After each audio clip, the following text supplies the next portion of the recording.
আমি হজরত হাফিজ জি হুজুর রহমতুল্লাহ আলাইকে ওনার ইন্তেকালের পরে খাওয়াবে দেখেছি, বহুবার খাওয়াবে দেখেছি। তো একদিন তিনি খাওয়াবে আমাকে বলতেছিলেন, বলবে সাইফুল্লাহ,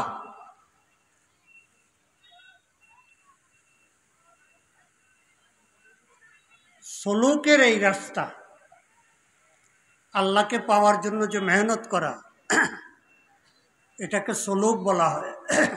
তরিকতের এই লাইন, সলুকের এই রাস্তাটা খুব কঠিন ছিল। কি ছিল? খুব কঠিন ছিল। বললাম না, এইভাবে পাও বান্ধা মাথা নিচের দিকে দিয়ে সারা রাত্র জিকির করে, খুব কঠিন ছিল। তো আল্লাহ পাক রব্বুল আলামিন আহলে দেওবন্দের জন্য, কার জন্য? আহলে দেওবন্দের জন্য সলুকের এই রাস্তাটাকে অতি সহজ করে দিছে।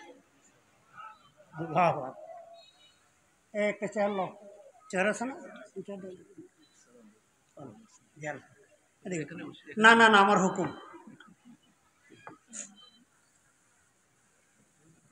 এই বরাবর, ঠিক আছে। আনজালিন নাসা বিকদরি মানাজিলি। তো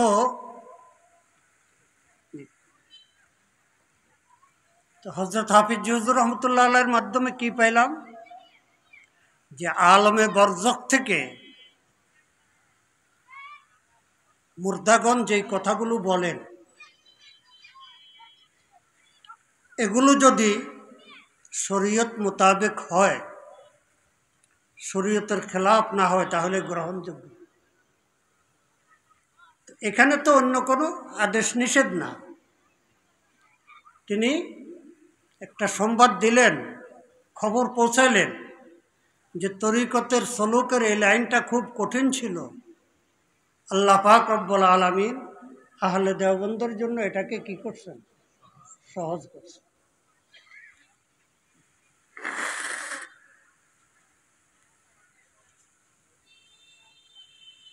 করাচির হজরত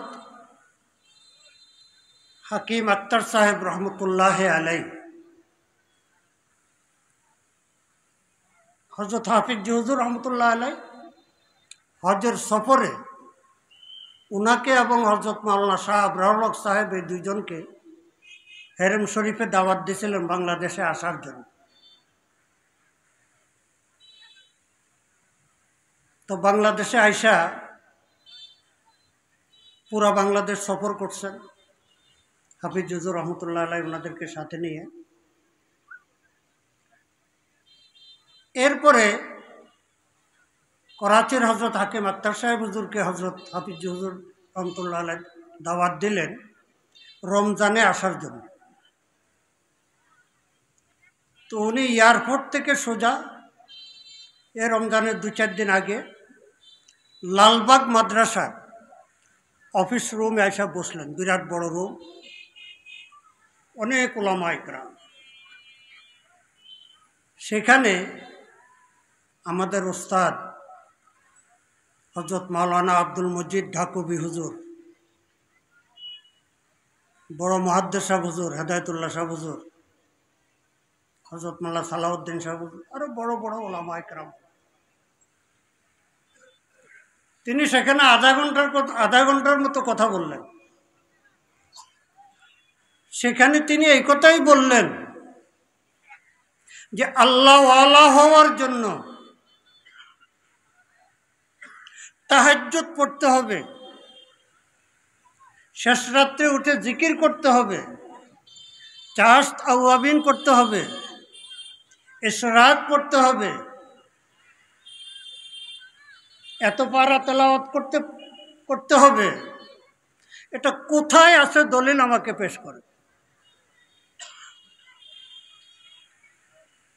কিন্তু মুখস্থ ওয়াজ আমিও অনেক শুনেছি যে তাহাজ্জুদ ছাড়া আল্লাহ ওয়ালা হওয়া যায় না, দাবুস সালেহিন।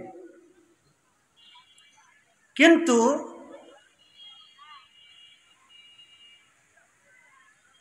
বেলায়েত, আতায়ে খুদাবন্দি, আল্লাহ পাকের পক্ষ থেকে অনুদান। আল্লাহ পাকের অনুদান ইবাদতের সাথে শর্ত যুক্ত নয়।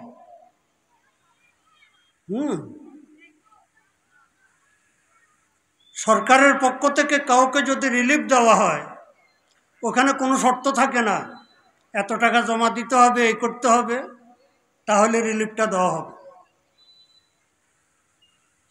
আতায়ে খুদাবন্দি, দলিল কোথায়? সবাই লাজবাব, চুপ। তিনি বললেন যে হ্যাঁ, কোরআন বলতেছে, আলা ইন্না আউলিয়া আল্লাহি লা খাউফুন আলাইহিম ওয়ালা হুম ইয়াহজানুন আল্লাযীনা আমানু ওয়া কানু ইয়াত্তাকুন। শর্ত তো দুইটা গুণ যার ভিতরে পাওয়া যাবে সে আল্লাহওয়ালা। এক নম্বর কি? আল্লাযীনা আমানু। আলহামদুলিল্লাহ, ইমানের দৌলত এটা তো চাওয়া ব্যতীত আল্লাহ পাক আমাদেরকে দিয়ে দিছে। কি? এক নম্বর শর্ত হলো ইমান, আল্লাযীনা আমানু ওয়া কানু ইয়াত্তাকুন, ইস্তিমরারে দাওয়াম। দ্বিতীয় শর্ত হলো সর্ব অবস্থায় যে আল্লাহকে ভয় করে, এটা শর্ত। তাকওয়া, ইত্তাকুল্লাহ, ইত্তাকুল্লাহ, ইত্তাকুল্লাহ, তাকওয়া। একজন মানুষ রিক্সা চালায়, 5 ওয়াক্ত নামাজ পড়ে, হালাল কামাই রুজি, হ্যাঁ, কাউকে কষ্ট দেয় না, শরীয়তের হুকুম মেনে চলে, সে আল্লাহওয়ালা। তো যাক, আমি মনে করছিলাম অসুস্থ মানুষ, শুধু জিকিরের তালকিন করব। আমাদের এখানে এসার নামাজের সময় নির্ধারিত করা হয়েছে, খবর জানিয়ে আসে, আমাকে জানান।